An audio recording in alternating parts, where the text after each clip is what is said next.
This breach is a direct threat! Containment has failed. Rell Ashenvane had worked beside Joren Kade for 2 years before the scanner told her what he actually was. She'd assumed, like everyone else on outpost Verthane, that he was Calixian, one of the pale, quiet border-world settlers who kept to themselves, worked hard, and rarely spoke of home. He had the right build, the right coloring under the station's dim amber lights, and he'd never once corrected anyone who assumed it. He answered to settler, ate what settlers ate, worked the maintenance decks the way settlers did, and when new arrivals asked where he was from, he said out past the ridge colonies and let them fill in the rest. It was a good story. It had held for 2 years. It fell apart on a Tuesday, in the medbay, during a routine crew health scan that Joren had successfully avoided for 11 consecutive quarters through a combination of scheduling excuses and quiet persistence. His luck ran out when Rell, who had recently been promoted to station medic and took her new responsibilities with the seriousness of someone who'd fought hard for the position, flagged his name on the compliance list and told him, not as a request, that he was getting scanned today. He sat on the exam table with the calm of a man who had run out of moves.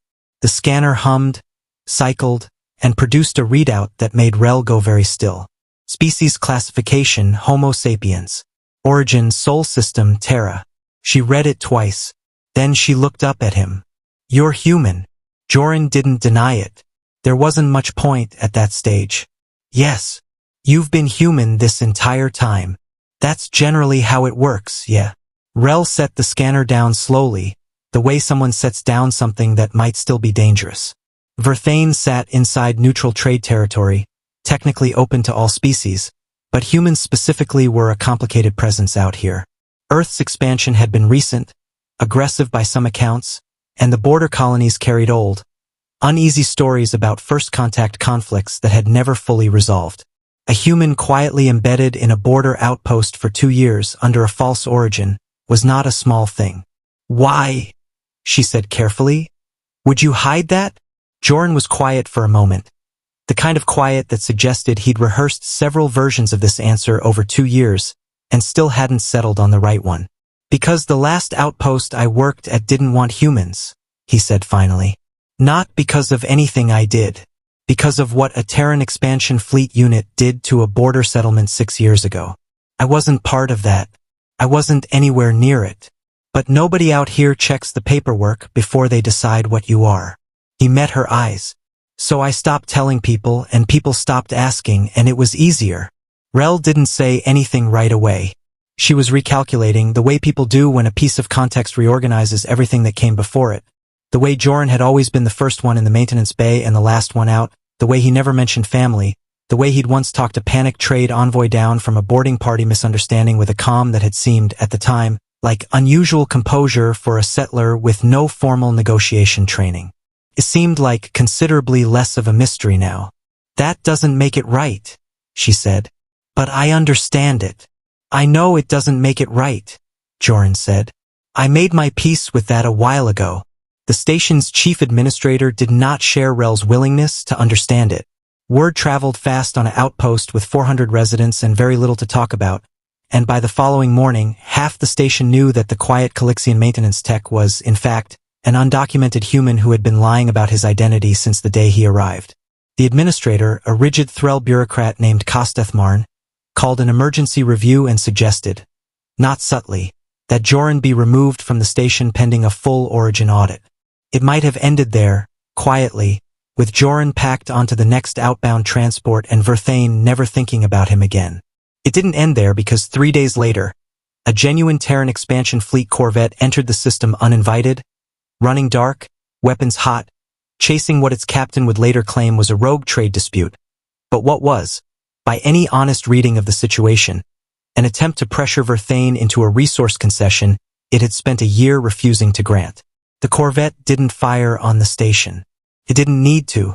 It simply sat in high orbit, broadcasting increasingly specific demands, while Verthane's minimal defense grid, designed to deter pirates, not deter an actual Terran warship, did the math on its own survival odds and didn't like the answer. Kostethmarn, to his credit, tried diplomacy first. It went badly. The corvette's captain wasn't interested in negotiating with a Threll administrator who had no actual leverage to offer. What the captain was interested in, it turned out, once Joren quietly requested access to the comm channel over Marn's initial objection, was talking to another human. Rell watched it happen from the medbay's overflow comm feed, and it was, in its own way, more unsettling than the scanner readout had been. Joren's voice changed. Not louder, not more aggressive, just precise in a way she'd never heard from him, carrying the specific fluency of someone who understood exactly which levers Terran fleet command structures responded to. He didn't threaten the corvette captain. He simply reminded her, in careful and specific detail, of the Interstellar Trade Compact's non-interference clauses, the exact chain of command she'd be violating, and the specific career consequences that followed unauthorized aggressive posturing against a neutral outpost that had filed no dispute against Earth. He recited regulation numbers from memory. He knew her fleet's disciplinary structure well enough to name the review board that would be handling her case if this escalated 1 inch further. "You know this because you served?" the captain finally said, her tone shifting from aggressive to wary.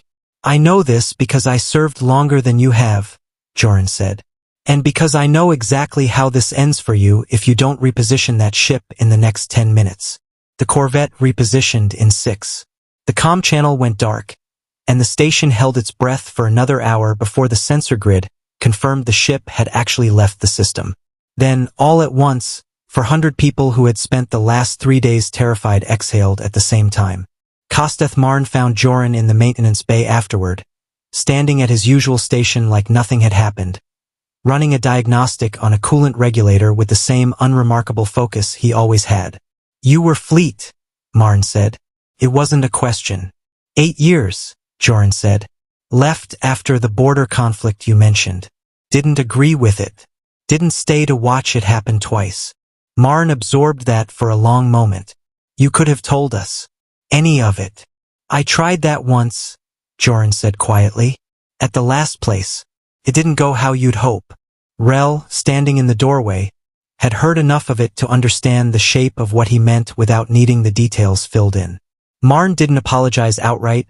Threll bureaucrats rarely did. But the origin audit request was quietly withdrawn by end of day, and Joren's residency status was formally, permanently confirmed without further review. That evening, Rell found him back in the maintenance bay, exactly where she'd expect him to be. "You could have let the station handle its own crisis," she said. "You didn't owe us that. You didn't owe me 2 years of not asking questions," Joren said. Seemed fair. She considered that. "Next time, tell me the important parts first. I'll still keep your secrets. I'd just rather not learn them from a scanner." Joren almost smiled. "Deal." The scanner, for its part, never got another chance to surprise her. But it had done its job, cracked the story open just enough for the truth underneath it to finally matter more than the version everyone had settled for.